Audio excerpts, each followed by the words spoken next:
ছিনতাইয়ের ঘটনা দেখে চিৎকার করায় ছিনতাইকারীদের ছুরিকাঘাতেই প্রাণ গেল ঢাকা পলিটেকনিক ইনস্টিটিউটের শিক্ষার্থীর।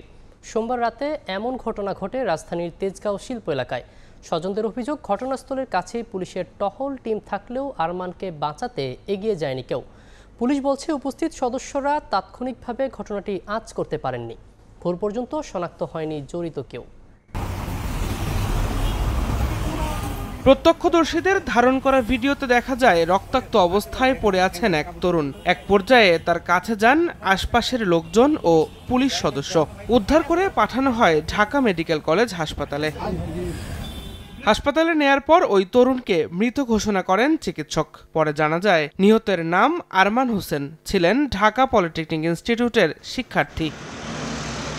প্রত্যক্ষদর্শীরা জানান, সোমবার সন্ধ্যায় রাজধানীর তেজগাঁও শিল্প এলাকায় কয়েকজনকে ছিনতাই করতে দেখে চিৎকার শুরু করেন আরমান। এতে ক্ষুব্ধ হয়ে ছিনতাইকারীরা তাকে এলোপাতাড়ি ছুরিকাঘাত করে পালিয়ে যায়। স্বজনদের অভিযোগ, ঘটনাস্থলের কাছেই পুলিশের টহল টিম থাকলেও আরমানকে বাঁচাতে তাৎক্ষণিক এগিয়ে যায়নি কেউ। এর আগে একজন মহিলা ছিনতাইকারে গলাতে চিন লয়ে গেছে, আজকে উঠলো আমার ভাইয়ের সাথে মোবাইল ছিনতাই রোডের থেকে। পুলিশ থাকতে যদি এই অবস্থা হয় তাহলে আমরা কই যাব? দুইটা পুলিশের গাড়ি উপস্থিত ছিল, আমি এটাই ভাবে কুলাইতে পারছি না। ওইখানে পুলিশের গাড়ি অবস্থা থাকে মানে পুলিশ কোনো রিয়াকশন করলো না, ঠিক আছে। ওর পায়ের ভিতরে ছুরি মারা হলো, ওর থেকেও বড় ছুরি।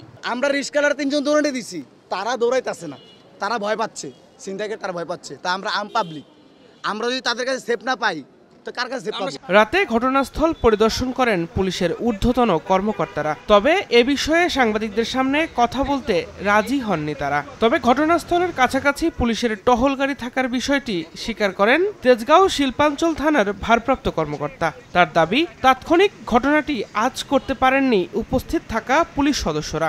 পুলিশের গাড়ি এই দূরে ছিল একটু, এই সাইড, আর এখানে রাস্তায় অনেক গাড়ি ছিল, তো এই মাঝামাঝি কি হয় আপনি এখান থেকে দেখতে পারবেন না। পুলিশ এসে ওকে ওইখানে ওই পারে রক্তাক্ত অবস্থায় পেয়ে উদ্ধার করে হসপিটালে প্রেরণ করে। ঘটনাস্থলের আশপাশের সিসিটিভি ফুটেজ বিশ্লেষণ করে জড়িতদের শনাক্তের চেষ্টা চলছে বলে জানিয়েছে থানা পুলিশ।